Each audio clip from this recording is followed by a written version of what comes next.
Have you ever had something taken from you by your own family just because they assumed you wouldn't say anything? I wasn't even supposed to see the email. It was CC'd to me by mistake, buried between payroll and a Thanksgiving potluck sign-up. That's how I found out I'd received a $57,000 bonus, and how my mom used the entire thing to pay the deposit for my sister's wedding without asking. "You weren't using it for anything urgent," she said. "I'd paid their electric bills for 3 years, covered prescriptions, even replaced their heater last winter, but this time I got a lawyer. I didn't ask for the money back, I asked for respect. I chose boundaries over silence. And when I sat across from them, my mother, father, and sister, I read every line item I'd paid. No one spoke. I revoked every shared account, every legal authorization. Walked out not in anger, but in clarity. If you've ever been treated like the strong one who'll just keep giving, watch this. You might realize it's time to choose yourself, too. Before we dive into the story, I'd love to get to know you a little better. Drop a comment below and let me know where you're watching from. That way, I can send you a special shout-out. Now let's begin our story together. I wasn't even supposed to see the email. It was CC'd to me by mistake, tucked between a payroll confirmation and a Thanksgiving potluck sign-up sheet. I clicked on it out of habit, half expecting some automated HR message. Instead, it congratulated select employees for exceptional contributions this fiscal year. There, 5 names down, was mine. Natalie Quinn, $57,000. My breath hitched. I blinked, then read it again. The figure didn't change. Outside, light snow curled along the window panes, blurring the skyline of downtown Minneapolis. The condo I'd bought 5 years ago with scraped-together savings and a decent credit score felt a little brighter. I imagined new flooring, maybe finally ditching the folding chairs for a real dining set. But mostly, I imagined handing over a down payment for something bigger, something that felt like a next chapter. I printed out a brochure from a first-time homebuyer development not far from Lake Nokomis and slid it into my tote bag. A small act, hopeful but cautious. I had time, or so I thought. The Sunday before Thanksgiving, I drove to my parents' house in Eden Prairie. The usual glow of too many holiday lights blinked along their roofline, Rudolph glowing on the lawn like he ran the electric bill. Inside, the scent of cinnamon pine cones mingled with lemon floor polish. Mom's style hadn't changed since I was 12, suburban cozy with a side of overkill. "Nat!" Mom's voice floated in from the kitchen. "You made it just in time for Melissa's big reveal." I hung up my coat, boots squeaking on the tile. My sister stood by the fireplace in a white wool coat, cheeks flushed. She grinned, eyes darting to our mother, then down to the floor. "I found the venue," she said. "It's perfect. Waterfront views, string quartet, heated garden pavilion." "Wow," I managed, taking the mug of cider Dad handed me without looking me in the eye. "That sounds high-end." "It is," Mom chimed in, stirring gravy with the confidence of a woman who believed homemade meals fixed most things. "But worth every penny. We already paid the deposit." I paused. "You did?" Mom glanced at me like I'd missed a memo. "Yes, honey. It made the most sense. We used your bonus." The world tilted slightly. "My what?" "Your bonus. From work. It was just sitting there and the deposit was time-sensitive. Melissa needed to lock it in. It's not like you were using it for anything urgent." I stood there, fingers tightening around the ceramic mug. "You used my bonus?" I asked, voice low. Mom barely flinched. "Sweetheart, it's a family decision. We've always supported each other. Melissa's wedding is important to all of us." I turned to Melissa, whose smile was now thin and shaky. She wouldn't meet my eyes. Dad coughed into his napkin. My jaw ached from holding back the words I wanted to hurl across the room. Instead, I let silence stretch thin and sharp between us. "You know," I said, setting the mug down on the coffee table, "I joked once that if I ever got a serious bonus, I'd buy you a cake topper." Melissa let out a tiny laugh, but it died quickly. Well, enjoy the venue, I added, reaching for my purse. That's the last thing I'm paying for. Dear friend, what would you do if you were in my shoes? I bet you can't guess what's coming next. But before we go any further, drop a 5 in the comments if you're still with me, because what happens next might just leave you speechless. I turned before they could answer. Behind me, the fireplace crackled, and someone cleared their throat. I didn't look back. Outside, the snow had thickened into soft flakes drifting across the driveway. I sat in the car for a moment, letting the heat kick in while the windshield defrosted. The brochure I'd printed earlier peeked out from my tote bag. I pulled it halfway out, then folded it shut and slid it deeper in, unread. At home, the lemon bar I had brought, homemade with a shortbread crust and a dusting of powdered sugar, sat untouched in its glass container. I placed it on the counter, then pushed it to the back, behind a row of tea boxes I hadn't opened in months. My phone buzzed once. Mom, probably. I didn't check. Instead, I pulled a blanket over my lap and stared at the brochure still half sticking out of the tote. A small corner of it curled up like it had second thoughts. In the quiet, I replayed Mom's words. It's not like you were using it for anything urgent. Maybe she was right. Maybe dreaming wasn't urgent, but it mattered. And now it had been spent, without permission, without acknowledgement, without care. And just like that, something shifted. They didn't apologize. They rationalized. That was the part that really stayed with me, like a sour aftertaste you can't quite rinse out. It had been 3 days since the dinner, and not one of them had called to say sorry. Not for taking the money, not for assuming I'd be fine with it. Just justifications. It's for family. You always said you'd help, Mom had texted back when I confronted her the next morning. No hello, no remorse, just that same tone she used when she reminded me to wear a scarf in winter. I was sitting at my desk when the message came in. The office was quiet, filtered sunlight pushing through the frosted glass of our 23rd floor workspace in downtown Minneapolis. My screen still showed a spreadsheet, but I hadn't keyed in a number in at least 10 minutes. I read the message twice, thumb frozen above the reply button. I ended up typing just 4 words. You should have asked me. Then came Melissa's voice memo. She hadn't called, of course not, but she sent a recording. Her voice was trembly like she'd just finished crying, but wanted to make sure I knew she hadn't stopped entirely. I didn't ask them, she said. I swear, I didn't know until after. Please don't ruin this for me, Nat. You know how much this wedding means. Please. She paused before the last please, like it would carry more weight if it landed by itself. I didn't reply. I didn't trust myself to.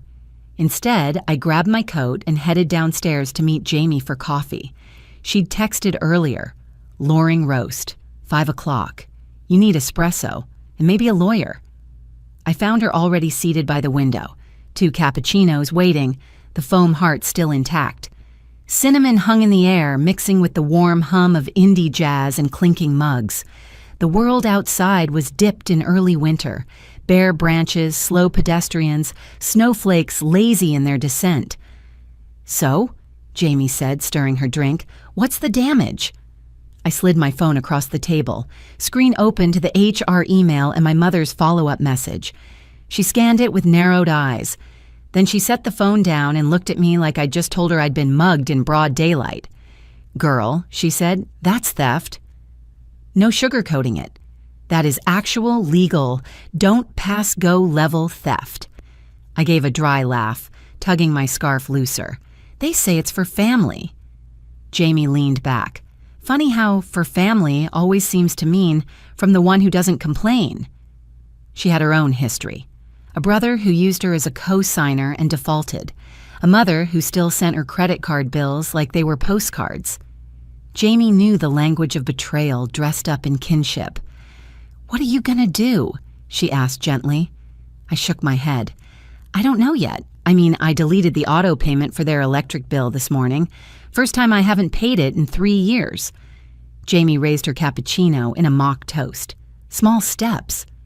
She reached into her coat pocket and pulled out a napkin. Scribbled in her quick, angular handwriting was a name and number. Lucas Myers, personal finance law. Mutual contact, she said, then added with a knowing grin, also Melissa's ex. That made me freeze. Wait, seriously? Dated him for like 6 months in college. Brooding, smart. Now works out of Edina. Specializes in financial restitution. The idea planted itself quickly. I hadn't seen Lucas since Melissa's college graduation. He'd been quiet, polite, and far too serious for our loud, champagne-drenched family. Melissa had called him boring with spreadsheets. I looked him up later that night. He wasn't boring. His law firm's site was simple but sharp. Blues and whites, client testimonials, and a quiet authority in the way the copy was worded, advocating for financial clarity and justice. I stared at the schedule consultation button, hovered over it, then clicked. Nothing exploded, no one called. It just prompted me to fill out a form. I typed my name, email, a quick summary, unauthorized use of bonus income by family members without consent, approximately $57,000. Before hitting submit, I paused. My reflection in the screen stared back, tired, a little angry, and, if I'm honest, kind of scared. But I clicked again, this time for real. Later, I walked home instead of driving. My tote bag was heavy. Not with groceries, but with 2 years' worth of bank statements, utility payment receipts, and the folded condo brochure I still hadn't let myself throw away. The snow was soft underfoot, blanketing the sidewalks like everything was starting over. Maybe it was.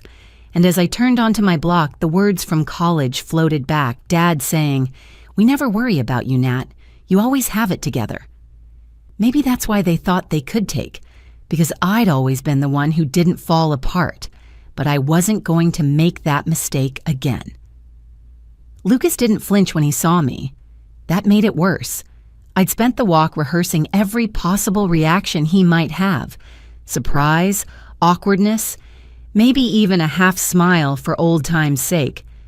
But when the receptionist called out, "Ms. Quinn," and he stepped into the lobby, it was like I was just another client. His face didn't betray even a flicker of recognition. I followed him down the hall, suddenly aware of every sound my boots made on the polished wood floor. His office was nothing like the cramped cubicles or sterile conference rooms I was used to. Exposed brick walls, tall windows, a worn leather sofa by the door. The place had character, but in a quiet, precise way. It reminded me of him, well-ordered, a little distant, impossible to read. "Thank you for coming in," he said, gesturing for me to sit. His voice hadn't changed, calm, even. "What can I help you with today?" I took a breath. "You probably don't remember me." "I do," he said. "Thanksgiving, 2017, apple pie. You hated the crust." I blinked. It was soggy. He smiled slightly, then turned serious again. "You're here for a legal consultation." "Yes." I reached into my tote and pulled out the folder I'd spent the weekend organizing. Printed emails, annotated bank statements, tax records, even screenshots from my company portal. I laid it out on the table between us like evidence in a trial. My parents took my bonus, $57,000, without asking. Said it was for my sister's wedding. I only found out because I was accidentally CC'd on an HR email Lucas didn't interrupt. He let me walk through it all. The conversation at dinner, the texts afterward, the voice memo from Melissa, even the old electric bills I'd been covering since Dad retired early. He asked questions, but gently. His pen moved steadily across a yellow legal pad. When I finally stopped, the silence in the room felt heavier than before. Lucas looked at the documents again, then up at me. "This isn't dramatic," he said. "It's financial misappropriation." The words landed harder than I expected. "I'm not trying to blow this up," I said. I need space. Protection, maybe. I don't know yet if I want to go nuclear." "There are options short of litigation," he replied. "You can formally revoke any authorizations tied to your accounts. I can draft a letter, firm but non-confrontational, that sets a boundary." I nodded slowly. I want that. He pulled up a template on his screen. "We'll also want to document any prior permissions or recurring transactions. Have you granted them access through any apps or autopay setups? I took out my phone and showed him the utility app. I was covering their electric. It just felt easier than arguing about it. Lucas gave a tight nod. Revoke it today. I tapped through the settings, hands shaking slightly, and deleted the auto payment. The confirmation banner popped up like a final goodbye. He slid a signature form across the desk. This gives me permission to act on your behalf regarding any financial authorizations. I signed. The pen felt heavier than it should have. Lucas began composing the letter. His keystrokes were confident, practiced. I glanced around the office, noticing a small framed photo on the shelf. His law school graduation, him standing beside an older woman in a red scarf. I wondered if she was his mother, if they still talked. When he was done, he turned the screen toward me. It's direct, not aggressive, but it leaves no room for confusion. I read through it. The tone was clean, professional, unmistakably final. He printed it, signed it, and folded it into an envelope with a fluid, deliberate motion. Are you sure you want this kind of fallout? I looked at him. His face was unreadable again, but his eyes, they held something. Not pity, not judgment, just clarity. They already made their choice, I said. I'm just making mine. He nodded once, sealed the envelope, and wrote the names on the front. To Margaret and Thomas Quinn. I stared at the ink, my parents' names. Somehow they looked different in that handwriting, less like family, more like defendants. As I stood to leave, I paused at the doorway. The bracelet on my wrist, silver with a small aquamarine charm, caught the light. It had been a birthday gift from Mom years ago. I unclasped it slowly and placed it in the small ceramic dish by his trash bin. It fell in with a quiet clink. Lucas didn't ask. I didn't explain. Outside, the wind had picked up. Leaves scraped across the sidewalk like whispers I couldn't quite catch. I pulled my coat tighter and walked toward the corner, unsure if the shaking in my hands was from the cold or something else entirely. They didn't call. They sent back a one-line text. Are you serious? No greeting. No punctuation outside that sterile question mark. Just 3 words that felt less like confusion and more like disdain. 3 words that twisted like cold wind through a cracked window. Something meant to be ignored, but impossible to unfeel. It had been 3 days since Lucas mailed the letter. I hadn't expected warmth, but I'd imagined, foolishly, something resembling humanity. Some flicker of acknowledgement. Instead, they chose distance. Weaponized silence with a splash of disbelief. I stared at the screen until it dimmed. Then I locked my phone and set it face down on the kitchen counter like it had cursed. April had come softly to Minneapolis. Pink dogwoods bloomed along the boulevard, fragile and fearless against the wind. I'd started walking longer lately. No earbuds, no calls, just my boots on dry pavement and the rhythmic tapping of loose branches against fences. The city was waking up from winter, but I felt heavier, like my coat was stitched with the weight of 12 months of misplaced trust. I passed Tartine Bakery on the corner of 14th and Emerson. A chalkboard out front said, "Lemon bars are back." Melissa's favorite. Always had been. She and I used to share one every spring, right as the snow melted, perched on a park bench with powdered sugar dusting our sleeves like early pollen. It had been a ritual, a small bond we hadn't managed to destroy. Until now. I walked in, bought one out of reflex, and tucked it into my bag beside a stack of newly notarized paperwork. That night, at 2:12 a.m., Melissa sent a voice memo. Her voice trembled. Nat, I didn't know what they were doing, okay? I didn't ask them. You know I didn't. But what's done is done, and this is supposed to be my time, my wedding, my chance to start fresh. Please don't ruin it. I let it play once, didn't save it, didn't reply. By morning, Lucas forwarded an email. The subject line was a lazy copy-paste. Letter, dated April 3rd. The body? One sentence. We didn't realize this was legal. No signature, no explanation. Just as hollow as the text I'd received. Lucas added his own note beneath it. Let's talk. I spent the rest of that morning at my dining table, clicking through every account where their names still lingered. Backup contacts, emergency authorizations, insurance designations. I removed Margaret Quinn from my medical file, added Jamie instead. She didn't know I did that. I just trusted her to show up if it ever mattered. Trust, I realized, didn't have to be loud. Sometimes it was just quiet reliability. At Lucas's office that afternoon, the receptionist looked up and asked, "Ms. Quinn," with a slight pause. It startled me how much hearing my name made me flinch. I nodded. "Yes, Natalie." Lucas met me without fanfare, his expression neutral. "We didn't mention Melissa. We didn't have to." "I take it you saw their response," he said, tapping the paperclip icon on his screen. I nodded, pulling out my folder of receipts and printouts. "They think this is just a phase."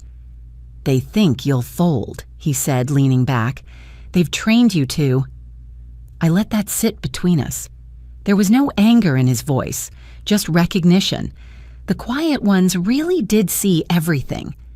"I remember returning a $10 bill once," I said, surprising even myself with the story. "I was 15. A cashier gave me too much change and I walked all the way back in the snow to return it. My mom just shook her head and said, 'You're too honest for your own good.'" Lucas smiled faintly. "And now they're surprised you drew a line?" "They never believed I would." He began typing again, updating the formal documentation. We talked through next steps, nothing aggressive yet, just legal clarity, official boundaries, financial detachment that meant something more than just numbers. Melissa's second voice memo came later that evening, less tearful, sharper.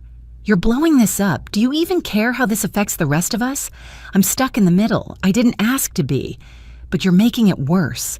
For everyone." I sat on my bed and listened twice before I responded. "I didn't ruin anything," I said quietly. "You just never asked who was paying." No filter, no re-record. I hit send. The next morning, I opened the lemon bar from Tartine.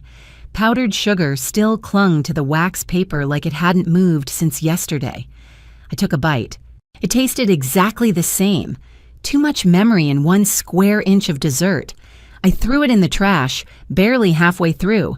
Not because it was bad, but because it hadn't changed. Lucas's final message arrived mid-afternoon. Subject, FYI, Quinn's retained counsel. No greeting, no closing, just an attached scan from a family law firm in St. Paul. They weren't backing down, but neither was I. They didn't want a conversation. They wanted control. That thought anchored itself deep as I stepped into the conference room, the air inside too still for a place meant to resolve conflict.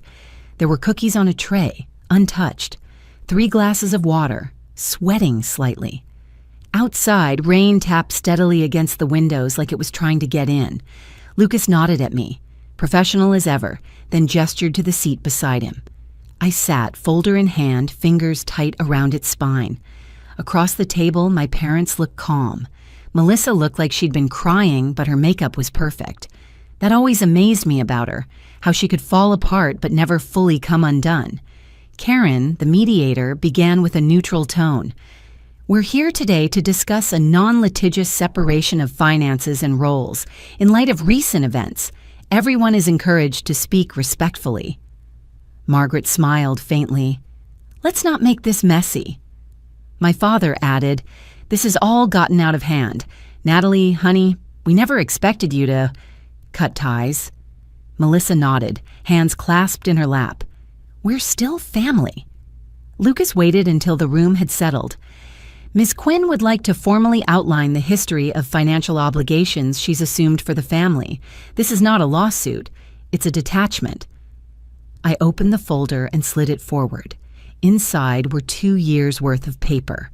Venmo screenshots, mortgage transfers, pharmacy co-pays, even the receipt for the heater I had replaced in their house last January. Silent proof of every time I said nothing, but paid everything. Margaret didn't touch the papers. "This is unnecessary." "It's history," I said. Yours and mine. Thomas shifted uncomfortably. It was never about the money. We just thought, given your situation, you'd understand. You mean because I don't ask for help? My voice was steady, which surprised me. Melissa finally spoke. You always resented me. Don't pretend you didn't. I turned my gaze to her. I resented being expected to fix everything. Margaret stiffened. Blood doesn't ask for permission. It assumes loyalty. I laughed, not out of amusement. Exactly. You didn't just take my money. You decided it was yours before asking. The silence cracked there. Lucas leaned forward. To be clear, Natalie is here today to revoke all shared authorizations, formal and informal, regarding financial obligations, health directives, and any assets shared in name or implication. Karen glanced around. Does anyone object to formalizing this process? No one answered. No one needed to. Melissa's voice broke the stillness again. You got the career. You got out. I just wanted a moment that felt like mine. And you got the wedding, I said softly. I got the receipts. Karen, the mediator, cleared her throat. I understand this is personal, but we're here for clarity. Everyone has had a chance to speak. I'd like to confirm. Does anyone object to formalizing financial detachment? Again, no one spoke. I thought about all the holidays I helped plan, the surprise birthday dinners I paid deposits for, the quiet envelopes slid across tables with the unspoken weight of just this once. They never asked, only assumed. The silence now felt like the most honest thing they'd offered me in years. Lucas tapped his pen once. Next steps. Removal from all joint forms, dissolution of any shared financial tools, and a full cease of co-payment agreements. He paused, then looked at my mother. This includes health proxy rights. Margaret bristled. You're removing us from that too? Yes, I answered. I'm 30. If I end up in a hospital bed, I need someone who doesn't see my independence as inconvenient. Melissa sniffled. You're punishing all of us because of Mom and Dad's mistake. I shook my head. No, Melissa, I'm choosing not to fund my own erasure. Karen stood. Thank you all for your presence. Lucas and I will coordinate signatures. I closed my folder without bothering to neaten the pages. The damage wasn't in the documents. It was in what came before. As we rose, Margaret looked me in the eye and said, You'll regret doing this. I regret not doing it sooner. Lucas held the door for me but didn't speak. Only once we stepped into the hallway did he say quietly, You handled that with more grace than most people would. I wasn't looking for grace, I said. Just closure. We stopped at the elevator. I didn't press the button. I'll take the stairs, I said. And with that, I turned and walked away. Tired, sore, but lighter, somehow. Outside, the streets shimmered like possibility. I didn't go to the wedding, but I saw the photos. They showed up one by one, like postcards from a life I'd been written out of. Soft blush tones, a vineyard bathed in sunset gold, smiling faces caught mid-toast, mid-laughter, faces I used to know as well as my own. Melissa looked radiant, I'll give her that. Her dress hugged her like a promise. Margaret's makeup was perfect, her lavender shawl draped just so. Even Dad managed to look comfortable in his too-stiff suit, the same one I helped him pick out for a fundraiser years ago. I didn't comment, didn't click like, just looked. Then closed the app and turned my phone face down. That Saturday, while they toasted and danced and smiled into 100 borrowed moments, I stayed home. My new condo was quieter than I expected and more alive than I ever imagined it could be. The floors were wooden and imperfect, creaking softly in the corners. My plants thrived near the window, finally a place with just enough light. I had a reading chair that was mine, not handed down or borrowed. I made tea, read a chapter of a book I wasn't rushing to finish, and let the silence fill the room like music I chose. Monday brought the envelope. No return address. My name printed in black ink, cold and sterile. Inside, a single sheet of paper. No salutation, no signature. just a bulleted list of pending expenses from the wedding, a revised total for florals, an upgrade to the string quartet, the final invoice from the vineyard, and at the bottom, a balance due. It wasn't a request. It was an assumption. I set the paper on the kitchen counter and stared at it for a long time. It didn't make me cry. It didn't even surprise me. It confirmed, again, what Lucas had helped me put into words. This was never about money. It was about permission, ownership, control. I took the envelope to the balcony, where my grandmother's old ceramic pot still held dried lavender. I emptied the contents into the dish, struck a match, and watched the paper curl and blacken at the edges. The total burned last, numbers twisting into smoke before vanishing altogether. There was something final in that moment, not dramatic, just quiet. That afternoon, Lucas called. "It's official," he said. "The final filings are in. You're clear, financially, legally, everything's separated." I closed my eyes. "Thank you," I said, "for all of it." There was a pause, then a shift in his tone. "Listen," he added, "I was going to grab coffee this week. No firm talk, no paperwork, just coffee. You interested?" We met at a small cafe tucked between a bookstore and a vintage clothing shop. Nothing flashy, just wooden chairs, warm light, the smell of cinnamon and espresso in the air. He was already there when I arrived, sleeves rolled up, reading something on his phone. When he looked up, he smiled, not the kind people give out of obligation, but the kind that says, "I see you." I sat across from him and took a sip of my drink before speaking. We talked about anything but family, movies we pretended to hate but secretly loved, the strange comfort of overcast days, the fact that neither of us really liked lemon in tea, despite ordering it for years out of habit. Halfway through, he asked, "Do you regret it? Walking away?" I didn't answer right away. I watched a couple outside walk their dog past the cafe window. The woman laughed, tossing her head back like nothing in the world could touch her. I envied that a little. "I don't regret the distance," I said finally. "I regret how long I thought I didn't have a choice." Lucas nodded, fingers tracing the rim of his cup. "They lost more than money." "I know," I said, "but they haven't realized it yet." When we said goodbye, he didn't offer a hug or ask to meet again, just smiled and said, "Take care, Nat." And that was enough. On the way home, I passed Tartine's. The bakery windows were fogged up, the smell of sugar and butter spilling into the street. Inside, lemon bars lined the case, perfect rectangles dusted with powdered sugar. I stepped in, ordered one, and didn't hesitate when the cashier asked if I wanted it to go. I sat on the bench outside, peeled back the paper, and took a bite. This time, I didn't stop halfway through. I didn't think about old birthdays or shared kitchens or the voice that used to say, "Save one for your sister."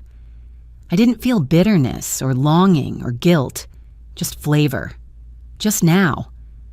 Sometimes freedom doesn't feel like a parade. It feels like silence and a key that only you have.